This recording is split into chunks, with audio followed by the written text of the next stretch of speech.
Halo semuanya, Ultraman Decker sebelumnya sudah tamat di episode 25, di mana Kanata kehilangan kekuatannya untuk berubah jadi Ultraman Decker. Namun ceritanya masih akan berlanjut di movie-nya yang akan tayang tanggal 23 Februari dengan judul Ultraman Deka Saishuso Tabidachi no Kanatae atau Ultraman Decker Finale Journey to Beyond. Judulnya menggunakan kata finale bukan final, yang artinya movie ini akan benar-benar jadi puncak dari ceritanya Decker ya guys, yang mungkin saja bisa menjawab beberapa misteri yang belum terungkap di seriesnya.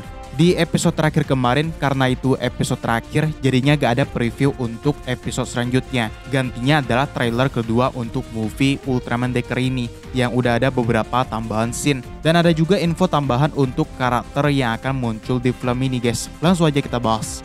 Trailer dibuka dengan menunjukkan villain utama di film ini bernama Gibbels. Dia baru saja sampai ke bumi dan akan menguasai planet ini. Cara dia mengancam itu mirip kayak Grand Sofia di Ultraman Dyna, Bat Seijin, dan Belial Atrocious di episode terakhir Ultraman Jet. Menggambarkan banget ya guys ya, sesosok villain kuat yang akan menguasai bumi. Gibbels pun memancarkan gelombang dari langit yang membuat orang-orang tumbang, mirip dengan yang dilakukan Bat Seijin. Jadi mungkin cara Gibbels menguasai bumi itu mirip kayak Bat Seijin ya, yang dimulai dengan memusnahkan semua manusia. Cuman kalau Gibbels tampak kalau tubuh fisik mereka itu gak ikutan hilang guys, cuman rohnya aja yang diambil. Godzilla yang selamat pun melawan balik pasukan Gibbels yang kemungkinan di sini dipimpin alien Pedan. Tampak kalau Godzilla menggunakan masker khusus yang mungkin jadi pelindung agar mereka gak jadi korban kayak warga lainnya. Di sini mereka dibantu karakter baru yang udah kita kenal, dia adalah Dinas. Alien Pedan pun memanggil King Joe yang dilawan Traveser yang udah pasti dikendaliin Hanejiro sih.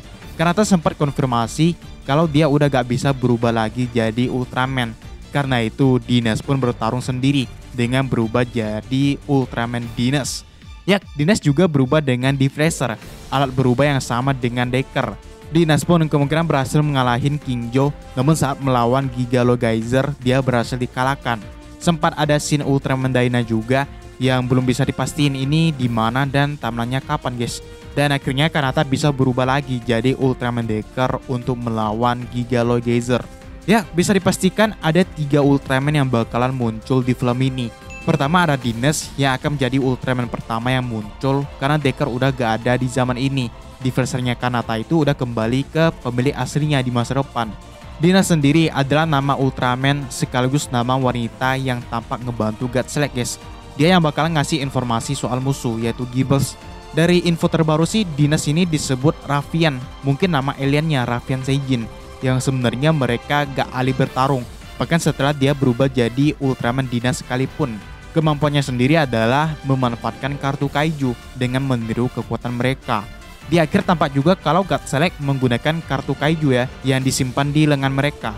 Mungkin ini akan jadi senjata baru Godzilla ya, padahal kita tahu kalau kartu ini hanya bisa dipakai di Deflacer. Kemungkinan akan ada item baru mirip Face Racer-nya Agams yang di episode terakhir kan diserahin Ryumon ke Kapten Murahoshi. Ultraman selanjutnya yang akan muncul ada Dyna. Belum tahu ya ini cuman flashback atau bukan, cuman kemungkinan emang flashback sih. Mengingat Dyna juga berperan penting di masa depannya dunia Decker. Jadi harusnya Dinas juga ada hubungannya. Bahkan bisa aja ya kalau Dyna dan Dinas itu lumayan dekat. Nama mereka juga agak mirip kan. Dan akhirnya Kanata bisa berubah lagi jadi Ultraman Decker. Karena ini cerita penutup untuk Decker, emang harusnya dia bisa berubah lagi sih. Bisa ditebak Deflacer yang digunakan adalah milik Dinas. Kemungkinan besar sih. Walaupun belum pasti apakah Deflacer ini sama dengan milik Asumi Decker atau bukan. Karena Deflacer ini bisa dipakai lebih dari satu orang, contohnya Kanata. Walaupun untuk Dinas emang agak beda, karena dia ini Ultraman baru yang berbeda dengan Decker. Asal-usulnya pun juga belum jelas gitu. Kenapa dia bisa berubah jadi Ultraman? Apakah sama dengan Kanata yang cuma minjam kekuatan dari keturunannya di masa depan? Cuman kemungkinan dengan kekuatan Dinas lah, Decker akan mendapatkan form baru yaitu Genus Type. Kanata yang kehilangan kekuatannya ini mirip kejadian Kengo di movie-nya Ultraman Trigger ya, dimana Hyper Ki-nya itu menghilang. Jadi bakalan ada kekuatan baru yang dipakai Kanata buat ngelawan pasukannya Gibbels. Cuman gak tahu dari mana kartunya Decker bisa balik ya. Karena di episode terakhir, Deflacer beserta kartu-kartunya Kanata itu kembali ke masa depan. Mungkin termasuk kartunya Dynamic Tap yang dibilang form Decker yang cuman muncul di timelinenya Kanata. Jadi maksudnya Dynamic Tap ini form yang khusus untuk Kanata gitu. Melihat judulnya Journey to Beyond, ini agak mengingatkan nasibnya Ultraman Dyna di episode terakhir ya, di mana Asuka itu melakukan perjalanan keluar universe-nya. Jadi tema penutupan cerita Decker ini mungkin akan berhubungan dengan perjalanan atau petualangan. Kalau menurut kalian gimana? Ada pendapat atau koreksi? Tulis aja di bawah.